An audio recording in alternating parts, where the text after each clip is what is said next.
श्रीराम समर्थ. वासनानाश हाच मोक्ष.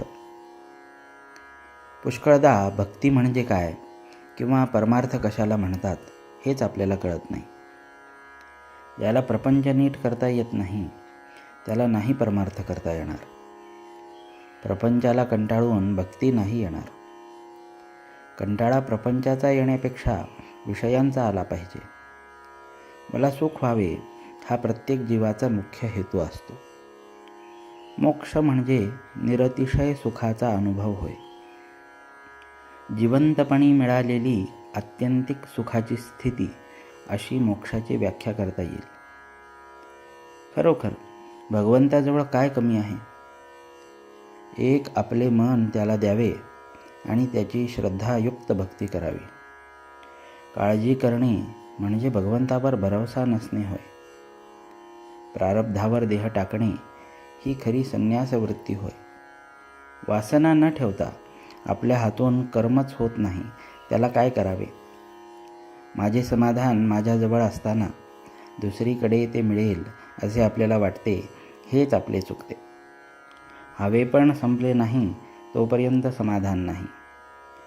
हव्यास मरेपर्यंत सुटतच नाही. हे सर्व रोगांचे मूळ आहे आणि म्हणूनच ज्याची वासना नाहीशी झाली तो मोक्षत्वाला गेला खरा. आशेची निराशा झाली नाही तोपर्यंत भगवंताचा दास नाही होता येणार. आशा जेव्हा मनात उठेल तेव्हा ती भगवंताला अर्पण करावी. प्रत्येकाला वाटते मी श्रीमंत व्हावे, पण किती जण तसे होतात? म्हणजे ही निराशाच नाही का? प्रपंच खरोखरीच नाटकासारखा आहे. नाटकामध्ये एखादा मनुष्य राजा झाला काय किंवा भिकारी झाला काय, प्रत्यक्ष जगामध्ये त्याला किंमत नाही. उलट भिकाऱ्याचे काम करणाऱ्याने जर ते उत्तम केले तर लोक त्याचे कौतुक करतात. तसे प्रपंचामध्ये कोणी श्रीमंत असला काय आणि कोणी गरीब असला काय याला महत्त्व नसून त्याने भगवंताचे अनुसंधान किती ठेवले याला खरे महत्त्व आहे. आपण पैसा साठविला तर गैर नाही, पण त्याचा आधार न वाटावा. अनुसंधानाच्या आड त्याला येऊ देऊ नये. विषयावर जोपर्यंत तुमचे सुख अवलंबून आहे तोपर्यंत भक्तीचे खरे सुख मिळत नाही. एक भगवंतच मनापासून हवा असे वाटले म्हणजे तो प्राप्त होतो. मी करतो असे कधीच म्हणू नये. मी आपल्या तपश्चर्येने भगवंताला पाहीन असे जो म्हणतो त्याला भगवंताचे दर्शन होणे कठीणच असते.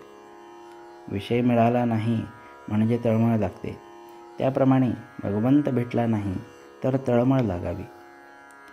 आजच्या आपल्या स्थितीत आपल्याला काय करता येणे शक्य आहे हे प्रथम पाहावे. परमार्थ समजून जो त्याचे आचरण करील त्याला तो लवकर साधेल. त्या माणसाला प्रपंच सोडून जाण्याचे कारण उरणार नाही. हवे व नको याचा आग्रह नसावा, यातच वासनेचे मरण आहे. जानकी जीवन स्मरण. जय जय राम.